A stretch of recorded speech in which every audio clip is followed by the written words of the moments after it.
저는 오피스텔은 지금 이번에 매수를 했으니까. 그리고 좀 많이 봤었어요. 주복은 그 아파트를 보면은, 원래 아파트가 당연히 먼저 오르잖아요? 오르고 나면 꼭 지역별로 주상복합이 안 오르는 타이밍이 있었습니다. 서울도 마찬가지였고. 그리고 오피스텔이 또 그 밑에 안 오르는 타이밍이 있잖아요. 근데 그게 한 번에 오르잖아요. 여기 딱 이제 투자자가 쏠리면. 제가 말했죠. 오르는 순서는 투자자의 쏠림하고 똑같다고. 주상복합 같은 경우에는 지역마다 투자를 하다 보면은 울산이 되게 저평가되어 있고요. 울산은 주복 가격이 상당히 저렴합니다. 제가 투자했던 울산의 주복은 60평이 입지도 나름 괜찮은데 60평이 그때 4억 2천. 평당 1,000을 안 하는 거예요. 저는 이거 평당 1,000은 기본 간다 보거든요. 지금 1,000 조금 안 되는데. 자, 이렇게 눌림목 있는 것들 투자 포인트 있으면 투자를 하는데, 그러면 아파텔, 생숙 다 마찬가지예요. 이 가격 눌림목 있을 때 투자하는 거예요. 투자를 하는 건데 이 가격 눌림목이 이제 올랐잖아요. 아파트는 올랐는데 이게 안 오르면 투자 포인트가 나오는데 이게 같이 오르잖아요. 그럼 이제 투자 포인트는 아파트로 가야 되는 거예요. 퐁당. 자, 이런 개념으로 보셔야 되고, 그러면 각각의 투자 포인트를 물어보기 전에 일단 아파트와의 그 가격 괴리감이 되게 중요하다. 먼저 말씀드릴게요. 그렇게 말씀드리고, 그 다음에 아파텔이란 말은 아파트 오피스텔을 섞어 놓은 거잖아요. 그 각 장점을 조금 따놨다고 할게요. 그리고 생숙 같은 경우에는, 생활형 숙박시설 같은 경우에는 오피스텔하고 약간 호텔의 개념을 이렇게 섞어놨잖아요. 그러면서 요거는 위쪽은 주택법, 건축법, 예를 들면 약간 그 적용받는 법도 좀 다르긴 한데, 근데 우리가 생각해 볼게요. 그럼 아파텔의 장점은 뭐냐는 거죠. 아파트의 형태를 가진 오피스텔. 지금 투자의 입장에서, 솔직히 실거주자 입장에서는 아까 처음에 말했던 가격이 저렴하지 않으면, 아파트에 비해 충분히 가격이 저렴하지 않으면 안 갑니다. 근데 그게 따라붙는 상황에서 아파트 올랐는데 오피스텔도 따라붙은 상황이라고 할게요. 그러면 여기에서는 그 우리 투자자 입장에서는 어떤 혜택이 있을까요? 취득세 밖에 장점이 있는 게 없습니다. 4.6%, 12%가 아니라는 거지. 자, 그러면 생숙은요? 생숙은 취득세 4.6% 플러스 또 장점이 하나 더 있어요. 이건 대출의 장점이 있습니다. 주택 분류가 아니기 때문에 대출 90%씩 나오는데 상품들 차점이 있어요. 자, 그러니까 저는 개인적으로 제일 중요한 것은 아파트와 가격 갭 차이라고 했어요. 근데 같다는 가정하에서는 하여튼 아파트랑 너무 가격이 붙어 있으면 안 된다는 거지. 둘 다 별로라는 건데, 근데 차이가 있다면 선택을 하려면 저는 생숙. 저는 차라리 생숙이 나은 것 같아요. 대출이 많이 되잖아. 돈 작게 드는 거 좋아한다니까요. 90% 대출 받을 수 있는데, 이번에 상품이란다. 제가 어떤 그 아파트, 생숙이죠? 생숙 괜찮다고 한 거 조금, 저도 좀 하려다가 아직도 할 수도 있습니다. 근데 그건 90% 대출이 나오거든. 그러니까 장점이 있는 거죠. 90%까지 대출이 나온다 하더라고요. 그래서 그냥 둘 다 하여튼 아파트보다는 별로다라는 건 맞습니다. 아파트 다시 각광받잖아요? 그러면 당연히 뒷전이 되겠죠. 항상 후행이니까. 우리가 투자를 할 때는 항상 선행을 해야 됩니다. 강남 투자하고 강북이고. 그런 거 아니겠어요? 서울 다음에 부산이고, 부산 다음에 뭐 울산이고, 이런 식이죠. 아파트 다음에 생숙, 뭐 이런 아파텔, 이런 오피스텔, 뭐 이런 같은 계열이니까. 그리고 지식산업센터는 투자는 그 포인트만 알면 되거든요. 지산도 제가 얼마 전에 투자를 거의 할 뻔하다 그건 안 했는데, 지식산업센터 같은 경우는 제가 생각할 때 투자의 포인트는 그냥 그겁니다. 뭐냐면은 대출 금리를 좀 낮춰주죠. 좀 저렴하게 해주는. 그리고 좀 낮다는 거. 그리고 대출을 좀 더 많이 나온다는 거. 두 가지 장점. 나머지 월세라든지 이런 것들은 그냥 결국에는 가격이 저렴해야지 월세가 많이 나오는 거잖아요. 대출 뽑고 나서. 근데 아까 방금 금리가 좀 낮고, 물론 취득세도 아파트에 비해는 당연히 낮죠. 대출이 좀 더, 부산 같은 경우에 그때 보니까 10% 더 나오더라고. 80%까지 이렇게 해주더라고요. 지산 보니까. 그래서 그거를 또 상품 찾으면 90%까지, 또 은행 상품을 찾으면 90%까지 또 모르겠지만 80%까지 일단 기본적으로 나온다는 것. 금리가 0. 몇 % 좀 더 낮더라고요.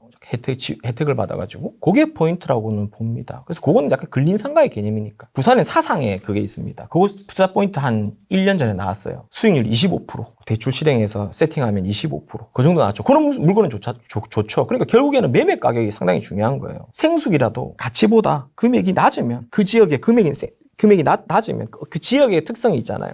서울은 보면 아파트들이 너무 높아, 가격이. 예를 들면 그런 게 있어요. 울산으로 내려가면 상대로 좀 낮고, 아파트에 비해서. 그런 특징적인 걸 기본 틀을 봐야 된다는 거지. 각각의 성향보다는. 저는 그렇게 생각합니다. 일맥상통하는 그 투자의 맥이 있으시네요. 딱 정확하게. 투자자인데요. 딱 그게 명확하시네요. 투자는 그 포인트를 알아야 돼요. 구구절절 다 아는 게 아니야. 여기엔 이 포인트 때문에 이게 뭐 어떤 장점이 있고 어떤 단점이 있고. 근데 옆에 상품을 보니까 옆에 아파트든 이게 더 장점이 커. 그러면 이게 우선순위입니다. 사람은 당연히 이거 먼저 가고 이렇게 가요.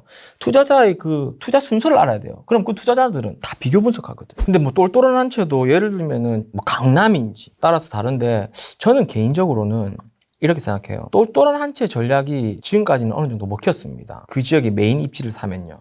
이 말이 뭐냐면 제가 한때 조금 후회한 적이 있었어요. 후회라기보다는 더 쉽게 가는 방법이 이게 아닐까라고 고민한 거죠. 그게 뭐냐면은 아까 말했듯이 주택을 확 산 게 아니라 네. 그냥 이 여러 채 말고 돈을 조금 모아서 좋은 거 하나 산 거와 수익률이 별 차이 안 나더라고요.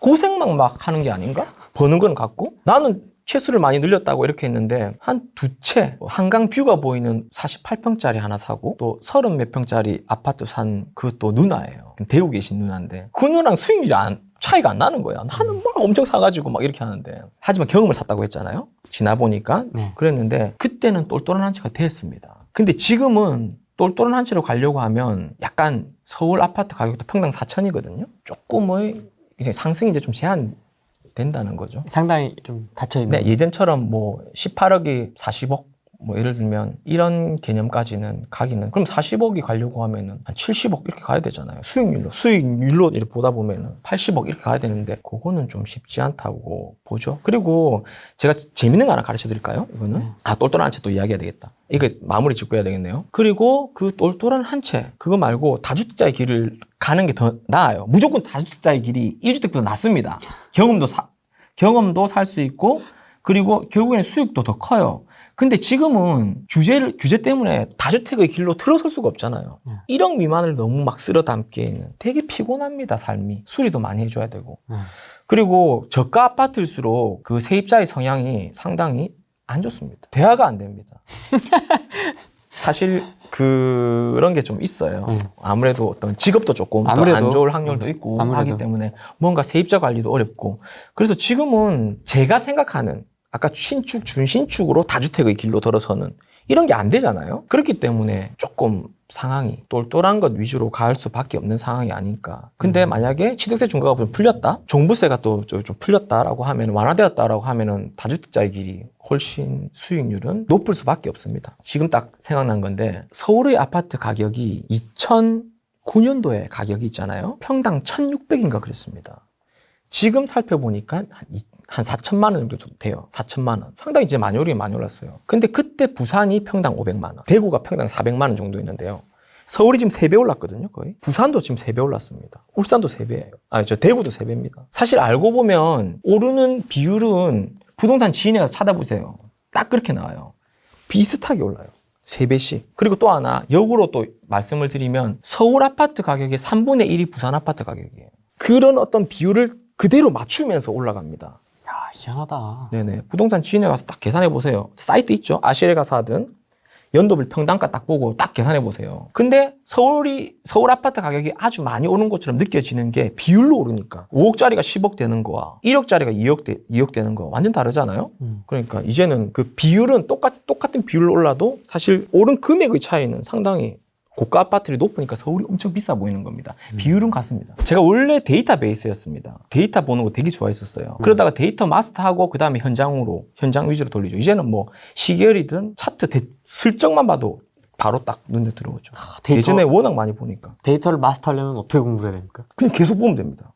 그리고 검증 작업이 필요해요. 데이터는 이론이잖아요. 그게 내가 실제로 해보면서 데이터 이런 부분은 맞네, 이런 부분은 안 맞네. 그래서 안 보는 부분이 생겨요. 전 사분면 이런 거 안 봅니다. 뭐 예를 들면은 소득 수준에 따라 가지고 지역에 아파트 가격 차이 다 계산해 봤어요. 안 맞아요. 저는 차트 많이 안 봅니다. 몇 가지만 봅니다. 그걸로 다 판단하죠. 어차피 근데 현장의 경험이 있으니까 이제는 차트의 입주 물량이라든지 전세가율도 차트 안 보죠. 왜냐면 그 지역 딱 찍어보면 아니까. 그래서 나중에 시간이 지나면 차트는 거의 안 보게 돼요. 그냥 차트가 촉으로 들어옵니다. 느낌. 많은 경험을 하다 보니까 감으로. 그냥 그게 감으로 생기는 거잖아요. 판단을 막 예전에는 차트를 보니까 입주 물량을 보고 이렇게 해서 결론은 좋다 안 좋다 10분이 걸렸다고 하면 워낙 많이 보다 보니까 이제는 그냥 현장만 딱 보더라도 차트 안 봐도 이건 된다 안 된다. 원래 타고난 촉을 가지신 분들이 있어요. 하다 보면 투자에 좀 재능이 있는 분들. 그 사람 이상하게 판단만 하면 딱 맞아. 촉이 있어. 근데 대부분 아니잖아요. 근데 촉도 후천적으로 길러집니다. 잘 안 맞아?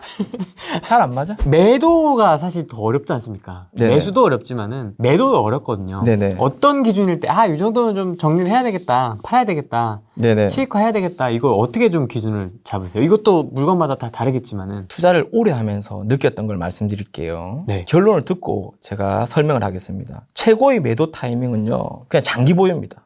팔지 마라? 팔지 마라. 그게 아주 좋은 매도 타이밍인 거야. 뒤에 파니까. 그렇게 하나 좀 말씀드릴 수가 있을 것 같고 설명하고 갈게요. 왜냐하면은 예전에 제가 처음에 투자할 때 투자 많이 한 누나들, 제가 누나 부르지만 60대 분도 계셨어요. 제가 한때 친했던 분들. 사실 저희 어머니랑 나이 차이가 별로 안 나요. 근데 누나 하면서 누나가 아들 같으니까 레몬 차 타주고 오고 그랬거든요. 저한테. 그러니까 막 레몬, 꿀 같은 거 막 이런 저한테 주고 이랬어요. 저 밖에서 만나면. 여튼 친하게 지낸 누나가 있었는데 상당히 좋으신 분이었어요. 네. 투자 경험이 되게 길었거든요. 어르신이네. 네네. 그분이 아파트 파는 거 아니야. 이렇게 말씀하셨어요. 그 말씀 많이 들으셨죠? 네. 난 이해를 못했어요. 근데 그때 당시는 팔 수밖에 없는 상황이었지. 투자금 다시 마련하려고 하면 팔아야 다른 걸 사지. 네. 연애 모으는 돈은 한계가 있으니까. 그랬던데 지나 보니까 매도의 타이밍보다 실제로 매수의 타이밍이 더 중요합니다. 강남 도곡렉스를 딱 기억나는 2013년도였나? 도곡렉스 84평형 거의 1억 4, 5천에 투자금 딱 들 때 있었거든요. 도곡렉스 1억 5천만 원에 투자가 됐다니까요. 자, 그러면은 그 타이밍은 다시는 안 와요. 여러분 올랐을 때 매도 타이밍은 계속 와. 매수 타이밍은 정말 귀하게 한 번씩 옵니다. 사는 게 진짜 중요하고, 근데 매도 타이밍을 물었으니까 이렇게 잘 사면 이런 물건을 파는 게 아니야. 언제 파냐? 이걸 팔고 더 좋은 걸 살 수 있을 때. 그 돈으로. 무슨 말인지 알겠죠? 더 상급지로 갈아탈 수 있을 때. 또는 이거를 팔고 상급지는 없어. 투자할 때가. 그러면 이걸 팔고 똑같은 걸 한 개 반을 살 수 있을 때. 두 개까지는 못 사더라도. 두 개 사면 더 좋고. 무슨 말인지 이해되시죠? 네. 이럴 때 매도 타이밍입니다. 그리고 또 하나는 그냥 이제 오른 물건이 많잖아요. 이런 경우에는 양도소득세가 합산가세니까 적당하게 이제 최고 세율이잖아요. 양도세가 더 이상 올라도 반은 세금이니까 적당하게 일부 좀 파는 거죠. 그래서 잘 사고 쭉 보유하는 게 가장 좋습니다. 근데 초보분들은 투자금이 없기 때문에 사면 어쩔 수 없이 팔아야 된다. 그러면 그냥 2년, 4년 돌아올 때 다른 걸 사야 되니까 적당하게 오른 것들은 파는 거죠. 우문현답이네요, 우문현답. 네네. 아파트는 파는 게 아닌 걸로. 마린부인님께서는 매가는 높지만 갭이 적은 것과 매가가 낮지만 갭은 큰 것. 어떤 걸 선택하시나요? 당연히 매가가 높은데 갭이 작은 물건이 좋은 거죠. 매가가 높다는 것은 입지가 더 우수하고 더 좋은 상품이라는 거잖아요. 더 좋은 상품이 갭이 붙어 있다는 것은 사실 이건 말도 안 되는 상황이죠. 더 저가라는 것은 더 안 좋은 상품. 이런 맥락에서 보면 바로 이해되시죠? 지금도 그냥 다주택으로 가는 거 추천이신가요? 아니면 법인 투자를 추천하시나요? 그러니까 지금 뭐 1주택이실 수 있잖아요. 네. 그러면 약간 상황 따라 다르죠. 1주택이 많이 올라서 비과세를 받을 거다 라고 하는 경우에는 비과세를 받으셔야 되고요. 다주택으로 가려고 하면은 내 사는 집 비과세는 사실 받기가 상당히 어렵습니다. 여러분 집이 열채다. 언제 다 팔아요. 저는 제 사는 집 비과세는 포기했습니다. 그래서 저는 좋은 집으로 더 옮겨가려고 하면은 그냥 월세 살아야 되겠구나 생각하고 있거든요. 양도소득세가 너무 크게 나오니까. 자, 그래서 내가 다주택자의 길로 들어서야 되는 1주택자는요. 아파트 가격이 많이 올라 있는 경우에는 비과세 받고 그 아파트를 다시 사야 돼요. 옆동을 다시 사더라도 거래가를 높여놔야 됩니다. 이제 비과세는 물 건너가기 때문에. 그럴 확률이 상당히 높기 때문에. 그래서 요거 명심하시고 다주택자의 길로 가야 되나요? 라고 하면은 저는 과감히 가셔라고 말씀을 드리고 싶습니다. 이거를 아셔야 돼요. 투자는요. 돈을 벌려고만 하는 게 아니에요. 돈과 그리고 경험을 같이 사려고 하는 거예요. 제가 만약에 처음에 투자할 때 돈도 많이 없었는데 서울 하나 살 수 있어. 서울 한 2개 정도 살 수가 있겠죠. 예를 들면 그때 당시 막 모아가지고 투자금을. 자, 그러면 제가 지금 이 자리에 앉아서 여러분들에게 이야기할 수 있었겠어요? 거래 경험 2건인데? 경험을 많이 했기 때문에 다른 생각도 할 수 있는 겁니다. 그래서 다주택자의 길로 들어서는 게 예를 들면 1억 미만을 막 5채 사보잖아요? 좀 물릴 수도 있어. 예를 들면 하다 보면 내가 실력이 안 되면 괜찮지 않은 물건을 선택할 수 있잖아요. 저와 같은 실력으로 올라오지 못한 분들은 좀 물릴 수가 있죠. 선택이 잘못될 수 있으니까. 그러면 예를 들면 좀 물리더라도 뭐 어때? 배웠는데. 이게 되게 중요한 거예요. 그래서 사고 물리시라니까요.